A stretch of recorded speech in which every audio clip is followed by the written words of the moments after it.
Now, this morning I was giving you a talk on the fundamental basic attitudes expressed in Lao Tzu's Tao Te Ching. And the title of the book, Tao Te Ching, introduces now the second word in the title. I've been dwelling this morning on the first word, which is Tao, and so comes up this second word, De. And this word, again, faces us with some serious problems of translation.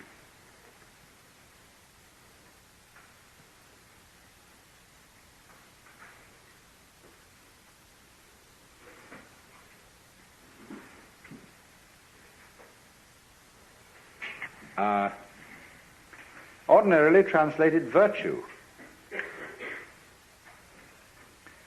but virtue as we understand it today isn't at all appropriate. The nearest kind of, when we speak of the healing virtues of a plant, that's nearer to the meaning of this word, de. The Japanese pronounce it toku, the Cantonese dak, and the northern Mandarins approximately de. And in the section of the Lao Tzu where this is really introduced, the text says something like this: superior virtue, not virtue, thus it has virtue. Inferior virtue, can't let go of virtue, thus not virtue. And we more or less paraphrase that by translating, superior virtue is not conscious of itself as virtue, and therefore it is virtue. But inferior virtue is so hooked up with being virtuous, or hooked on being virtuous, that it's not virtue. Now then, therefore, this word is a connection of virtue and magic.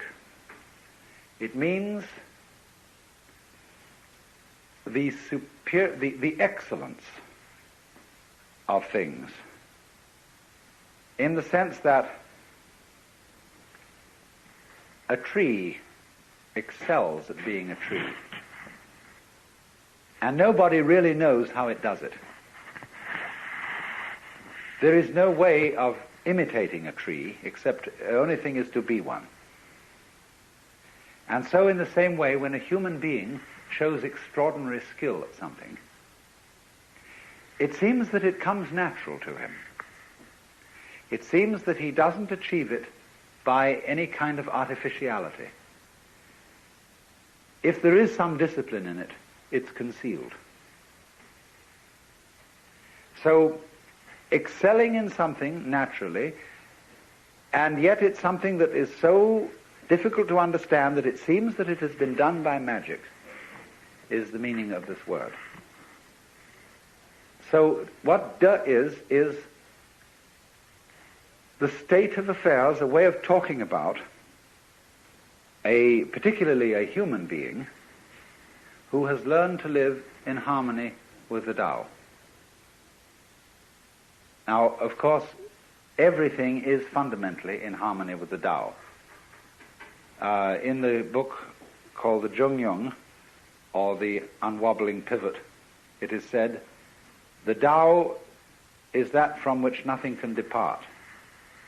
That from which things can depart is not the Tao. Fundamentally, you see, you can't get away from it.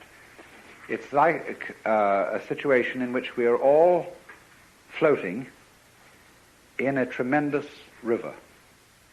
And the river carries you along, anyhow. Now, some of the people in the river are swimming against it, but they're still being carried along.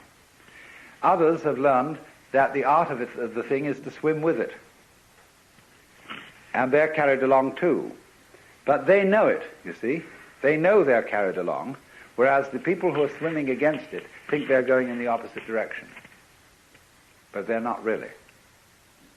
So that was a sort of discussion we were having this morning, when I find invariably, whenever I talk about these things, Americans raise moral issues because we are a people incredibly bamboozled by preachers. And so this always comes up. Bamboozled. Preachers. Yes. And have chronic guilty consciences. And so those questions are always raised. But this, you see, explains part of this situation, that you have to flow with the river. There is no other way. But that you can swim against it and pretend not to be flowing with it, but you still are. So, but a person who is not making that pretense anymore, who knows that you have to go with the river and swim with it, suddenly he acquires behind everything that he does the power of the river. The person swimming against the river, you see, does not by his action express the force of the river. The person swimming with it, he goes along and he has that whole river behind him, but he's subtly directing it, because you can change direction in the course of the river. You can go to the left or to the right, as a ship can use a rudder and still go along with the current, or more skillful still, as a sailboat can tack. Because when a sailboat tacks and goes in a direction contrary to the wind, it still is using the wind to blow it along. Now that is the most highly skillful art of all. That is Taoism in perfection, the art of sailing. Very intelligent. I remember once I was looking in the open air, and one of those glorious little thistledown things came, and I picked it up like that and brought it down, and it looked as if it was struggling to get away, just as if you caught an insect by one leg, like a daddy long legs or something of that kind. It seemed to be struggling to get away, and at first I thought, well, it's not doing that. That's just the wind blowing. But then I thought again, really? Only the wind blowing? Surely it is the structure of this thing which, in cooperation with the existence of wind, enables it to move like an animal, but using the wind's effort, not its own. It is more intelligent being than an insect, in a way, because an insect uses effort, like a person who rows a boat uses effort, but the man who puts up a sail is using magic.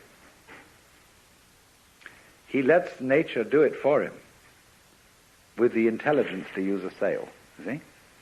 So in just this way, the meaning of de is that kind of intelligence which, without your using very much effort, gets everything to cooperate with you. You, for example, never force other people to agree with you, but you give them the notion that the idea you wanted them to have was their own. This is a feminine art, preeminently. A woman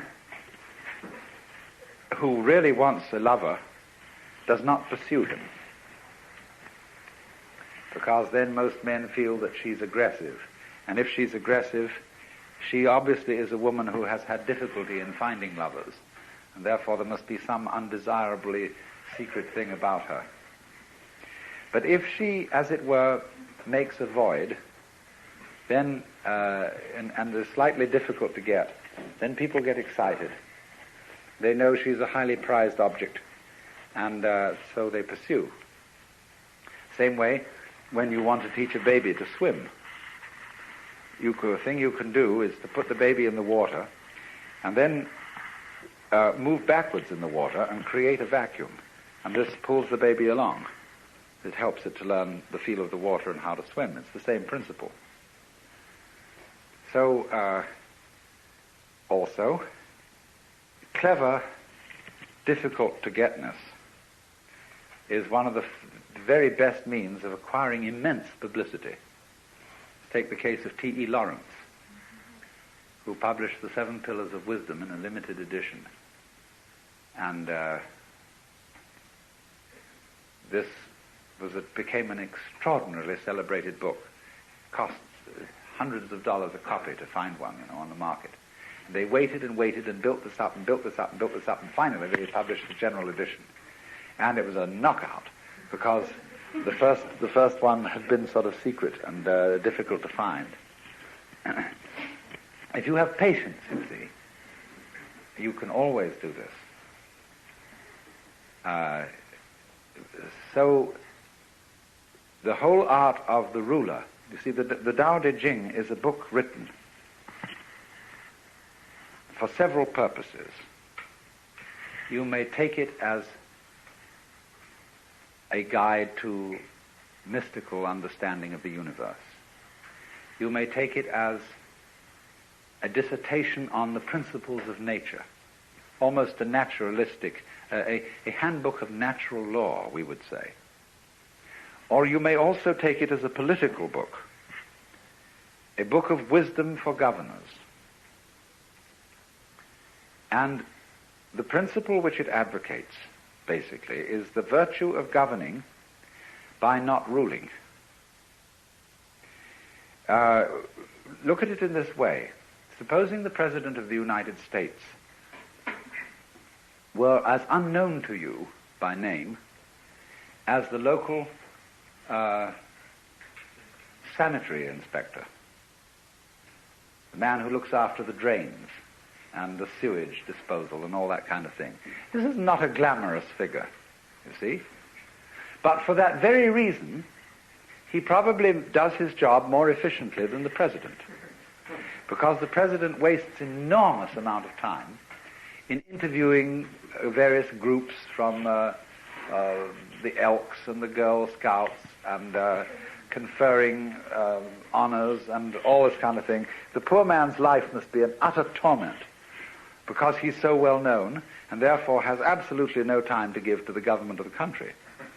I mean, think of his mail and all the people who have to be employed sifting that out and assessing it, so that if he were someone quite anonymous and that we didn't have to think about him, he would be a very, very good ruler.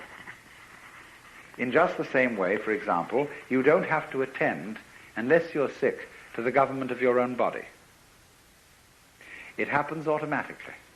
This is this expression, ziran, of itself, and it goes on day after day after day, and the better it is, the less you have to think about it. When you see well, you do not see your eyes.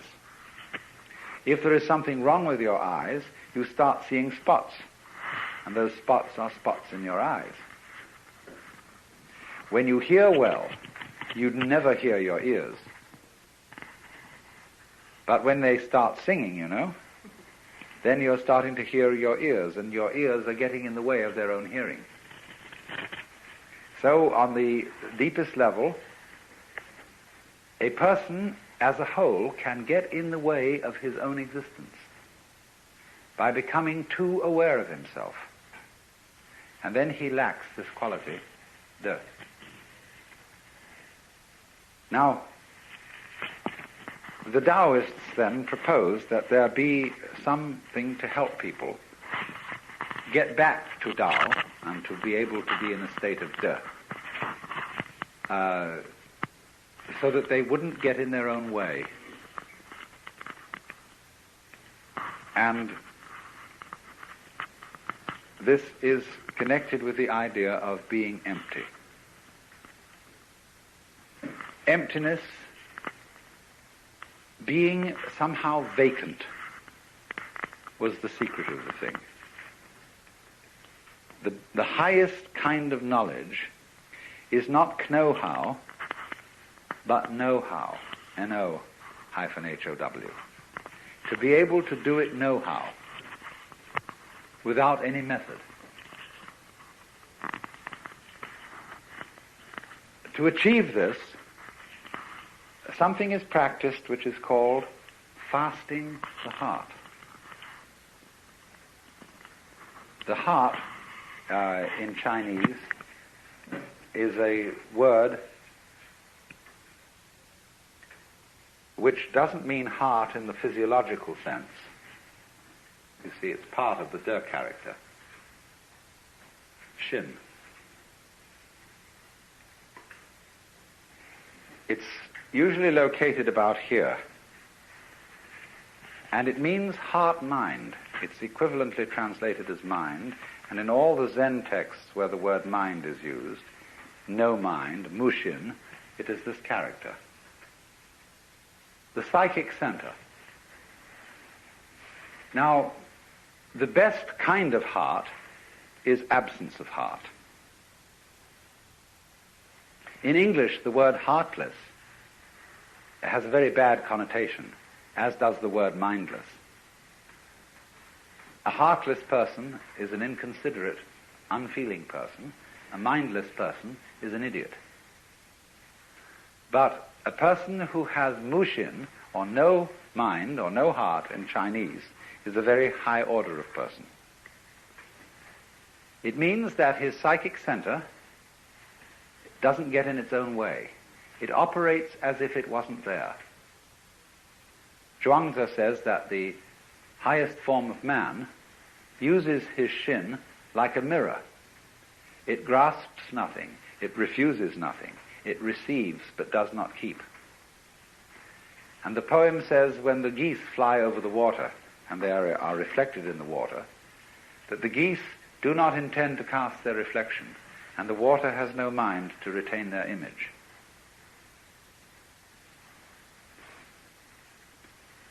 So, the whole thing is, you see, to operate in the world as if you were absent. Now, this is built into us physiologically, fundamentally. Let me ask you simply, what is the color of your head from the standpoint of your eyes? Your eyes don't see your head, do they? You look all around and you see everything else, but your head you don't see. Do you feel that your head is black? No. Hasn't any color at all. Outside you see your field of vision is an oval with two eyes, and this creates a sort of two centers of an ellipse. So there's this whole field of vision. Now experiment. What is beyond the field of vision? What color is it where you can't see? It isn't black. This is an important point. It's no color at all beyond there. And in this way you can get an idea of what is meant by that character that I discussed this morning, Xuan, which although it formally has the meaning of darkness, this one, although it formally has the meaning of darkness and the deep and the obscure, it actually refers to this kind of no color, which is the color of your head, so far as your eyes are concerned. Now, so in this sense, the invisibility of one's head, almost the not having of any head at all, is the secret of being alive. To be headless, you might say, to have no head, in just the sense I'm talking about, is our way of talking about the Chinese expression mushin, no mind. Now, as a matter of fact, if you want to see the inside of your head, all you have to do is keep your eyes open. Because everything that you're experiencing in the external visual field is a state of your brain. All these colors and shapes are the way in which the brain nerves translate the electrical impulses in the external world, being the world outside the envelope of skin. So they translate all what is going on outside into impulses which are to us shape and color.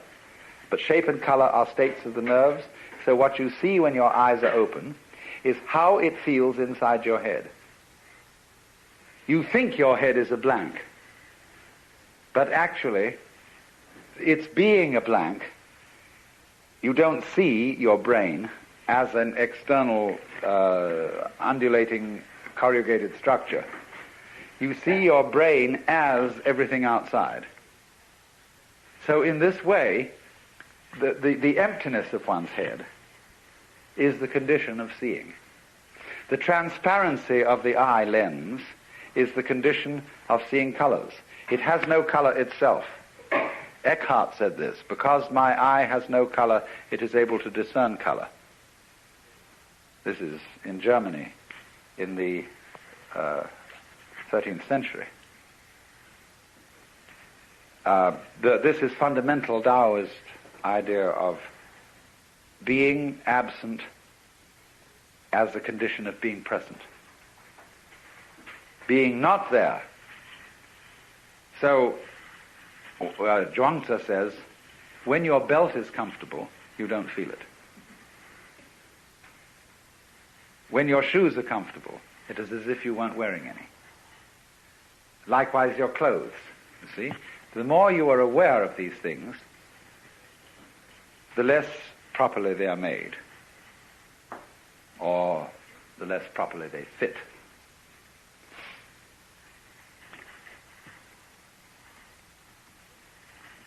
But we raise an objection to this, a very simple objection. If I don't know I'm there, I seem to be missing everything. We want to know that we know. If we're happy and we don't know we're happy, we might just as well not be happy. To be happy and to know that you're happy is really the overflowing of the cup of life. Of course, the penalty for that is to be miserable and to know that you're miserable. Some people are miserable without knowing it.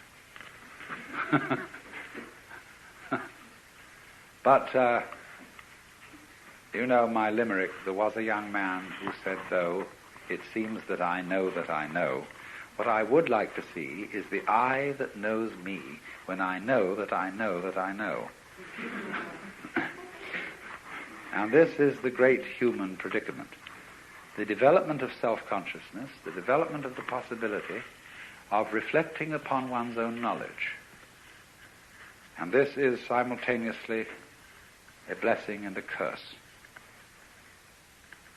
And Taoism does not escape this problem. I mean, it doesn't avoid this problem, it deals with it. But it doesn't deal with it obviously. So we get back to this fundamental verse about the nature of De. What is highly virtuous is a virtue that is not conscious of itself as virtue. The moment it's conscious of itself as such, you see, it fails. So in this way, we love to see a child dancing all by itself, lost in the dance and not performing for an audience. And we say, oh, if only I could dance like that. If only I could become like a child again, innocent. But then soon we know when parents notice how beautifully a child dances, and they all approve of it and say to this child, dance for us, the child begins to lose this power. And it puts on airs, it knows it's noticed. And we don't like that. We say, that's affectation, that's showing off, that's phony. What we want you to do is to dance as if you had no audience, not even yourself. Which of course puts the child in a double bind, because it says to the child, we require you to do something that will be acceptable only if you do it as if it wasn't required. We do that all the time to our children and to each other. You must love me. After all, you promised to do so when we got married, didn't you? And so on. So, this is the difficulty. But somehow, a very great artist, in the maturity of his life, somehow is able, at least to give the impression that he does what he does without playing to the gallery, without self-consciousness, it seems perfectly natural. So how does he get there?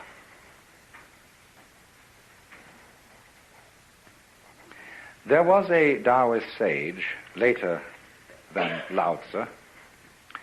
His name was Liezi. We romanize that as L-I-E-H, Lieh. And he had a reputation for being able to ride on the wind. So light. Zhuangzi says in one place, it's easy enough to stand still.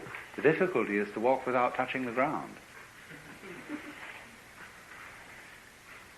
Because in the state of being in accord with the Tao, there is a certain feeling of weightlessness, parallel to the weightlessness that people feel when they get into outer space or when they go deep into the ocean. This is, of course, connected with the sensation that you're not carrying your body around. I described this morning the sensation that an expert driver has when he really is with it in a car, that the hill lifts him up and drops him down the other side, that he and the road are all one process. And that's equivalent to the sense of weightlessness. And so this is connected to, this is the inner meaning of Liezi riding on the wind. When Suzuki was asked, what is it like to have Satori, he said, it's just like ordinary everyday experience, except about 2 inches off the ground. And so we say in our own songs, walking on air, never a care, something is making me sing, tra-la-la-la, tra-la-la-la, like a little bird in spring. What is this then, weightlessness? It means, of course, partly that you're not moving around in constant opposition to yourself. Most people move in constant opposition to themselves because they are afraid that if they don't oppose themselves all the time, something awful will happen. See, it's so easy to bend your arm. No problem at all. But supposing you make a fight about it, and you take these antagonistic muscles, as they're called, and fight them against each other, so that you have to bend your arm like that. See? Well, how ridiculous. But if you somehow felt that in bending your arm you might make a mistake, instead of bending it, you might hit yourself. Then these two muscles get nervous, and they fight each other to be sure that everything happens all right. That's anxiety, you see? So, when the human being developed the power to be aware of himself, to know that he knows, in other words, when the cortex was formed over the original brain, he fell from grace. That was the fall of man. Because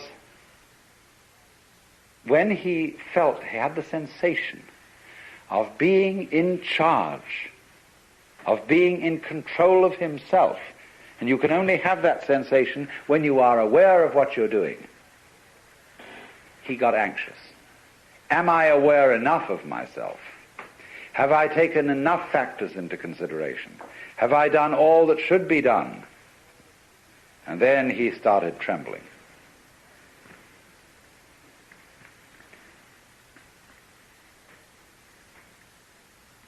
This was the fall of man, of course. This is what is meant. The Lao Tzu says, when the great Tao lost, there came duty to man and right conduct. In other words, nobody talks about how you ought to behave unless things have gone radically wrong. There wouldn't be any conception of faithful ministers of the state unless there were a lot of lousy politicians around. No one would talk about filial piety unless there were wayward sons and daughters.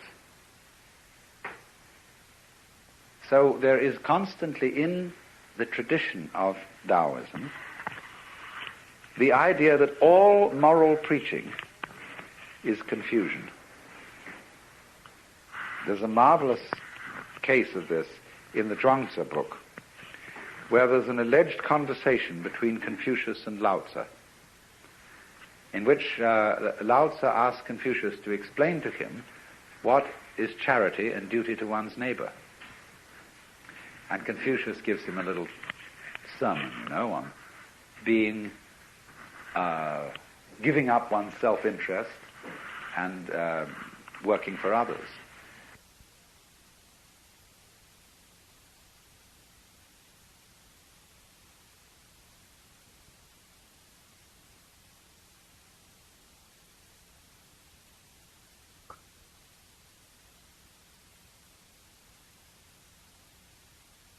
And Lao Tzu says, what stuff? Sir, regard the universe. He says, the stars come out invariably every night. The sun rises and sets. The birds flock and migrate without exception. All flowers and trees grow upwards without exception. You, by your talk of charity and duty to one's neighbor, you're just introducing confusion into the empire. Your attempt to eliminate self is a positive manifestation of selfishness. You are like a person beating a drum in search of a fugitive. The modern equivalent of that would be the police car about to raid a bad nightclub and coming with its siren full on. See? And everybody in the club gets out. So,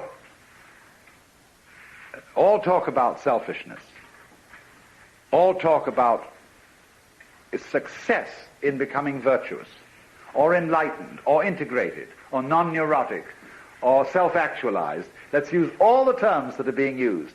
All this talk attests to the fact that it hasn't happened, and will in fact get in the way of its happening. Well, to go back to Liezi, who succeeded in riding the wind, what happened? Liezi found a very great master and went to study with him. And the master lived in a small hut, and Liezi sat outside the hut. And the master paid absolutely no attention to him. This is sort of the way with Taoist masters. Because why would they want students? They have nothing to teach. So after a year sitting outside, Liezi went away. And he just fed up with waiting so long. Then he sort of got regretful about this and thought he really should make a try. So he went back to the master, who said, why this ceaseless coming and going?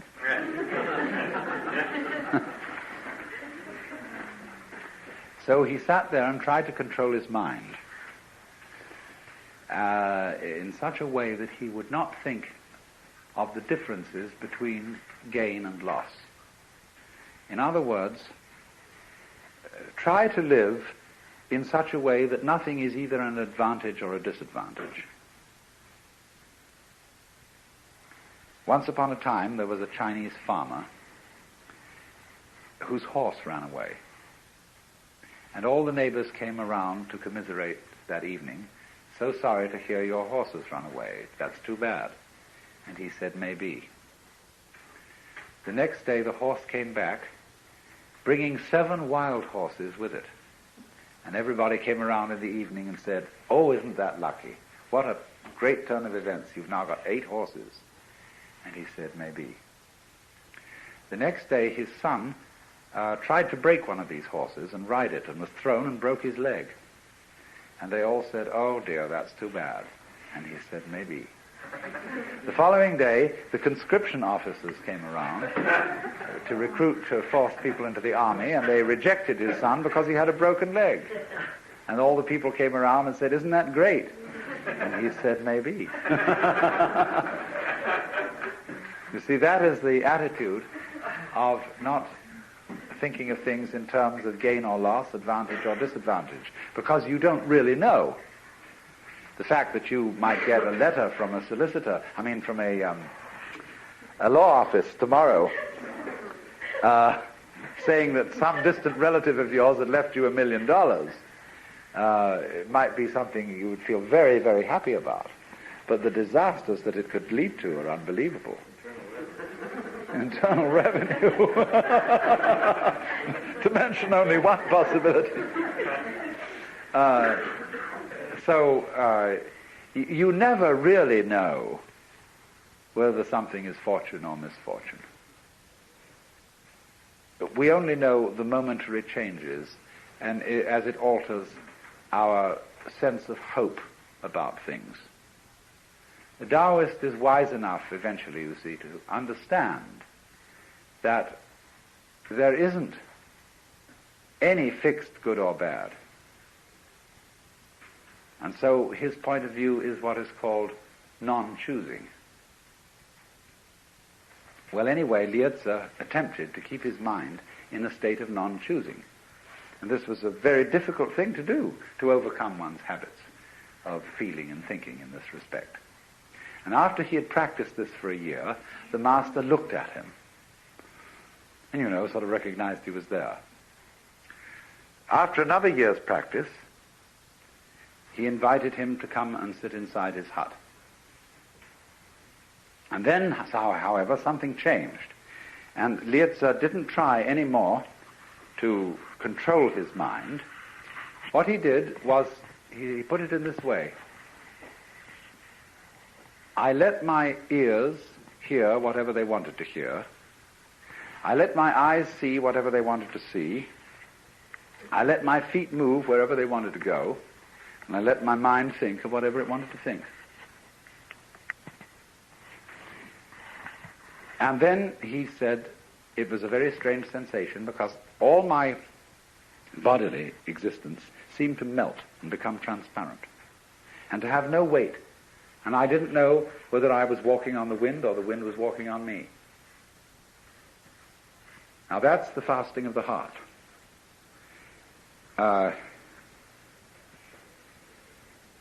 In the ordinary way, you see, you say, well, that made quite an impression on me, as if you were a slate or a blackboard upon which life makes an impression, as the chalk does on the slate or the blackboard.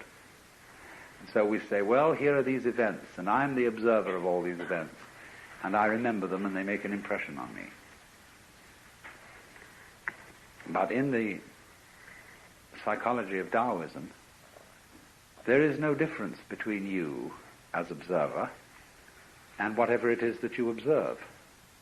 The only thing that is you is the observation of life from a certain point of view.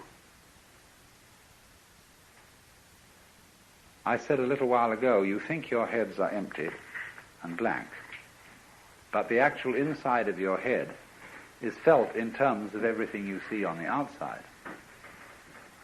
But we make an opposition, you see, between the thinker and the thought, the experiencer and the experience, the knower and the known. Because we think about knowledge in terms of certain metaphors.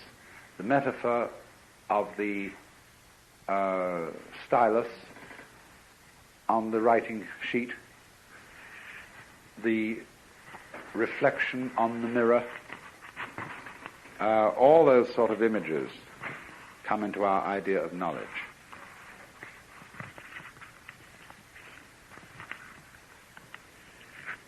But in the Taoist theory of knowledge, it's quite different.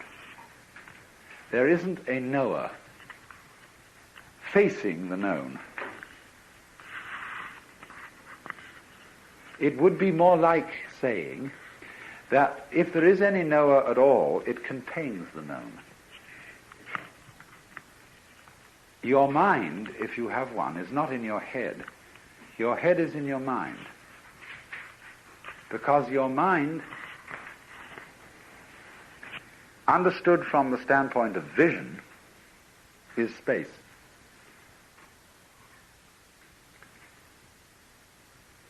The Chinese use this word, hu.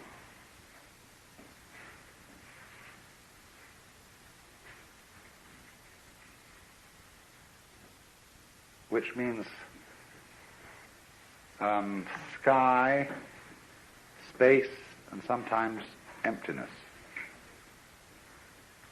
And there is a saying that form, or, shape and color, there's one word in Chinese that means really both shape and color.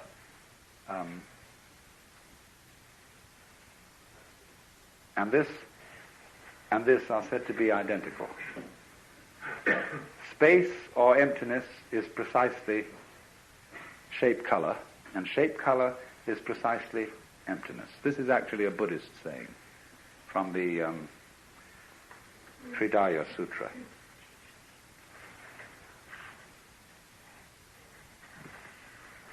So that all that we call space contains the myriads of shapes and colors and bodies and weights and so on. It doesn't reflect them as a mirror, but it is the absence which guarantees their presence. And it's their presence which guarantees its absence. So there's this mutual relationship, again, the mutual arising expression, between voidness and form, between existence and non-existence, being and non-being. These are never felt as alternatives or things that are in some kind of contest. So then, when it is said that there is not any thinker behind thoughts, not any experiencer who has experiences, this is a way of saying that experiencing, knowing, is not an encounter between strangers. Western thought concentrates very much on knowledge as an encounter. And it is thus that we talk about facing facts, facing reality, as if somehow or other the knower and the known came from two completely different worlds and met each other like that. Whereas actually the phenomenon of knowledge is almost the precise opposite of that. Instead of being a collision between two wandering bodies in space, knowledge is much more like the expansion of a flower from the stem and the bud, where the opposite points of the flower are the knower and the known. They are the terms of something which, as it were, lies between them. Let me repeat. We tend, in all our metaphors and common speech, to think of life as an encounter between the knowing human being, the knowing mind, and the world. They think of it not as an encounter, but as an expression, not an impression, an expression of a process that has polarized itself, coming out from a center and expressed itself in terms of opposites. Well, of course, this is the basis of the whole Yang-Yin principle of, this jolly old thing. And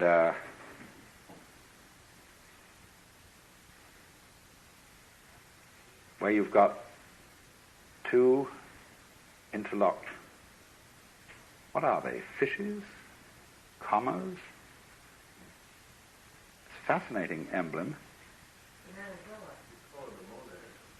You call it a monad, yes, but there it is.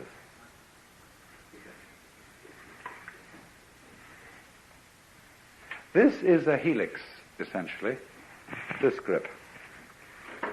And this is the formation of spiral nebulae.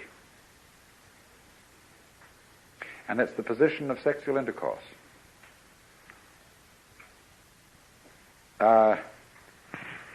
I here, this is my eye, and you here with your eye. I'm trying to get to the middle of you, you're trying to get to the middle of me. And neither one of us exists without the other. This is yang, the white, and yin, the dark. Yang, the word yang originally means, or is associated with, the south side of a mountain, which is sunny. Yin, the north side, which is dark. Yang is the north bank of a river, which gets the sun. Yin is the south bank of a river, which is in the shade. Now, you see, you don't get a mountain with only one side. The mountain, if it's a mountain at all, goes up and down. It's like the wave. You don't get a wave which has a crest with no trough, or a trough with no crest. You can't have half a wave. So, yang and yin are quite different from each other, but just because they are different, they're identical. This is the important idea of the identical difference. The saying goes in both Taoism and Buddhism, difference is identity, identity is difference. The Chinese word for is not quite the same as our word. This word, which is usually used, has rather the meaning of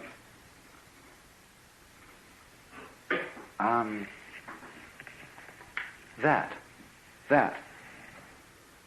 So they would say, difference, that identity, identity, that difference.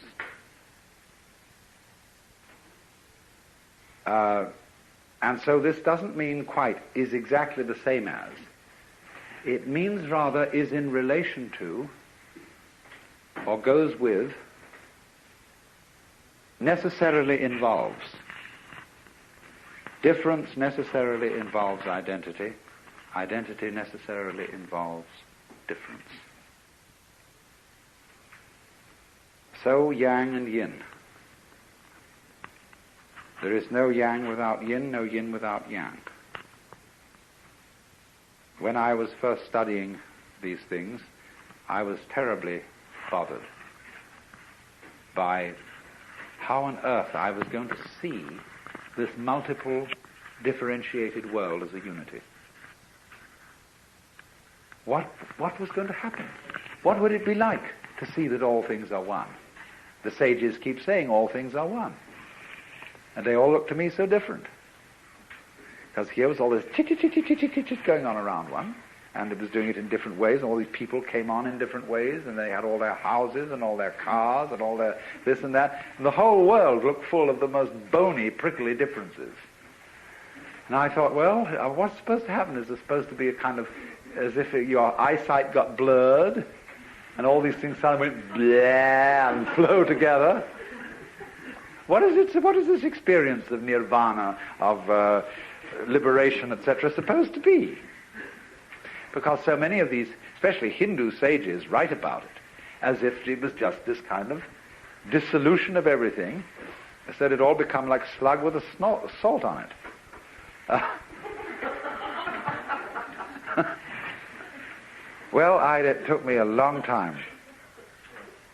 And suddenly one day I realized that the difference that I saw between things was the same thing as their unity. Because differences, borders, lines, surfaces, boundaries, don't really divide things from each other at all. They join them together. Because all boundaries are held in common. It's like, let's think of a territory which has all been divided up into property. There's your property, my property, etc., etc. There are the fences. But we hold if I live next to you, your fence is my fence. We hold the boundary in common.